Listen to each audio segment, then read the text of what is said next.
Okay, here's a welcome to some news, and I'm the news person that reads it to you. The Chinese government has teleported a photon to a satellite via quantum entanglement, a phenomenon in which two or more particles' quantum states are linked, even if the particles are separated by a great distance. So do something to one over here, it affects the other one over here, like magic. The teleported particle just goes to show us that the universe is full of infinite possibilities and wonders. For example, Kid Rock might run for Senate. Yes, the cowboy baby wannabe hinted that a website, Kid Rock for Senate in Michigan, was real, which brings us to a segment we like to call Ba with the Ba, to bang, to dang, diggy diggy. Diggy, said the boogie, said up jump the boogie. My name is Kid Rock. Ball with the ball, the bang, the dang, diggy, diggy, diggy, set the boogie, set up, drop the boogie. My name is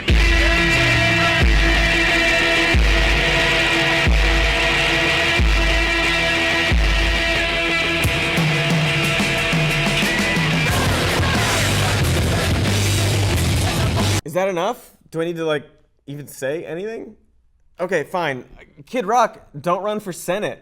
Just because you'll probably win because the Democrats will run Kid Scissors, it doesn't mean you should do it. We already have a president that doesn't know what he's doing and misunderstands history and the legislative process and checks and balances. Among the GOP, specifically House Speaker Swole Ryan, there's a popular sentiment that, well, he's just learning how government works. But let's not make that a thing now.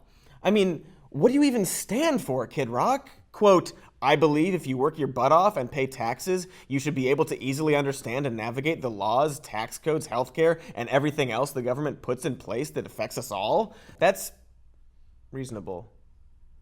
Probably help a lot of people too. And you're already rich, so you wouldn't be easily influenced by lobbyists, or the G's with 40s, or the chicks with beepers. Okay, go for it. It'd be nice if you could take a civics test, spend a year in local government first, but okay. Kid Rock 2018. Speaking of, for the love of God, don't run for office. Damn it, Zuck. Still? Zuck. For the love of God, don't run for office. Here's some news. Facebook and Google have announced that to solve the Silicon Valley housing crisis, they're going to build apartments for their employees, demonstrating the power of Silicon Valley's disruption by inventing feudalism. It's also been announced that Facebook is implementing a new subscription service paywall for certain news outlets. This all harkens back to Zuckerberg's 2016 post-election manifesto, in which he expressed concern about fake news and people being stuck in their bubbles. But it doesn't harken enough, because his solution to bubbles and misinformation is to have his employees live in one neighborhood and charge all of us money for news. Zuck, don't run for president, please. I know you're still on your tour across the country, talking to real folk, looking off, deciding which cows you should monetize, all of them. But just don't run for president. Or at least wait until someone makes a movie about you where you're the good guy in it. And I guess this has been part 3 of our 432-part series. For f***'s sake, don't run for president, Zuck. Mark America great again. You can use that, Zuck. Just give me some of your lots of money. Oh, here's some news. A new poll came out saying that only 36% of Americans approve of the president, and 52% think the Democrats have no message beyond simply opposing Trump. Now, communication is important, and polls are one way to communicate with our leaders. And even though some of the Democrats' proposed slogans for 2018 are resist and persist and, no joke, have you seen the other guys, some senators have begun to speak out for single-payer health care. Al Gore just did, which is a good start to having an actual message. Meanwhile, in response to his 36% approval rating, the president rounded up to almost 40% and said it wasn't bad for now, which is inaccurate, and that this poll was wrong about the election, even though it was only off by 2 to 3 points, which would bring the president's 36% up to still not 40%. And this brings us to Freebie Press, a free question for literally any journalist to ask the president. Please ask him this on camera. Mr. President, hi, I'm a news person. You have a history of dismissing polls that highlight your unfavorability. You have yet to respond to any petition on the government's petition site, which promises a response from the White House within 60 days of reaching the 100,000 signature goal. There are currently 9 petitions awaiting a response. You've referred to nationwide protests of millions of peaceful people as fake or paid, as well as implied that a couple isolated incidents of violence represents the millions of peaceful protesters. You have a history of blocking blocking people on Twitter and have called the press the enemy of the people. Now, before you interrupt or deny any of that, I brought visual aids and direct quotes of yours. We can watch them on my phone if you'd like. I came prepared.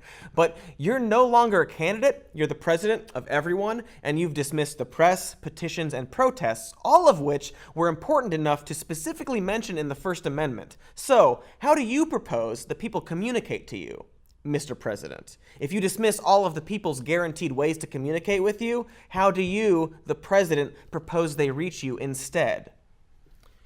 So yeah, someone please ask him that. It is up for grabs. You can even shorten it if you want. But I don't want to just rag on the president. He's not having a great week. You know, there was that bad poll, which is 36%, but I guess I'll just round down to 32%. He kicked off Made in America week by being reminded that most of his businesses don't make things in America, nor do his daughter's businesses make things in America. He got to play fire truck. No, that's not it. There he is. He got to play fire truck on the same day that the healthcare bill in the Senate fell apart, which reminded everybody of the last time the healthcare bill fell apart in the House, which was a day that also featured the president getting to play inside a truck. And that's true and just incredible. And maybe when the new bill fails, he'll get to play inside Truckosaurus. That'll be amazing for him. He gets to meet the Pope. He gets to ride Truckosaurus. Who wouldn't want to be the president? The week also reminded everybody of the time he intervened with Carrier and gave them a $7 million tax deal to save jobs from leaving the country. And we were reminded of this not because the president mentioned it, but because it was announced that 300 Carrier jobs have been eliminated and outsourced to Mexico, which sucks for Trump and those people. He claimed he signed the most bills of any president ever, which isn't even true for the past 6 presidents, which averaged 43 bills signed by this point, and he's signed 41. And also, who cares either way, but also don't lie about it. His son Don Jr. and son-in-law Jared Kushner and former campaign manager and documented Putin stooge Paul Manafort are all scheduled to testify about Russia's possible collusion with his campaign next week. In an interview, he lamented appointing Jeff Sessions as Attorney General because he rightly recused himself from the Russia case, and he also said that before Nixon, the FBI director reported directly to the president, and that's not true. And he warned Special Counsel Robert Mueller against investigating his family's finances, which must seem suspicious or something, because the next day it broke that Mueller is looking into Trump's family business dealings. Earlier in the week, he said about healthcare, quote, "Eventually, we'll get something done." Sad. And while he said that, he drooled an extremely alarming amount. Let's see it. Again. Closer. Sorry. It's a lot of drool just dripping from his mouth. Is he okay? It's not a great week for him. So, in lieu of making fun of the president, we want to lift his spirits with a segment we like to call, Hey, you're doing a good job, you're way better than anyone else at this, you're great, because of the good job you say you're doing.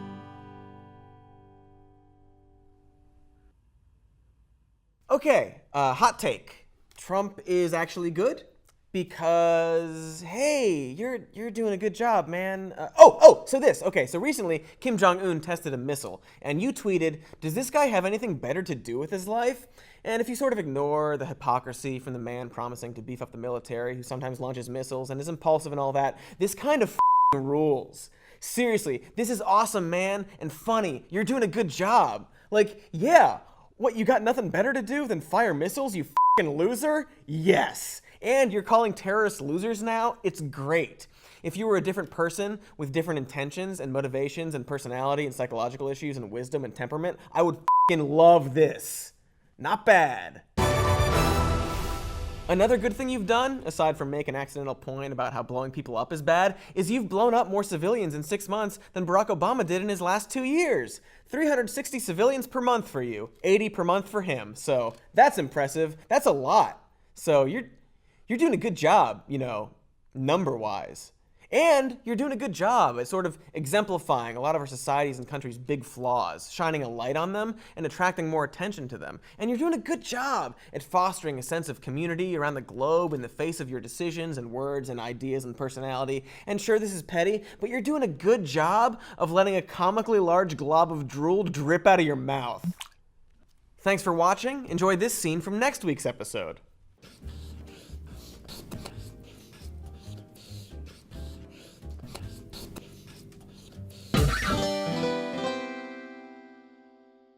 everybody, thanks for watching that video. If you want to subscribe to our channel, click the big C in the middle, and to get notifications, hit the notification bell icon, and they'll send you notifications about that. Now, let's rock this joint!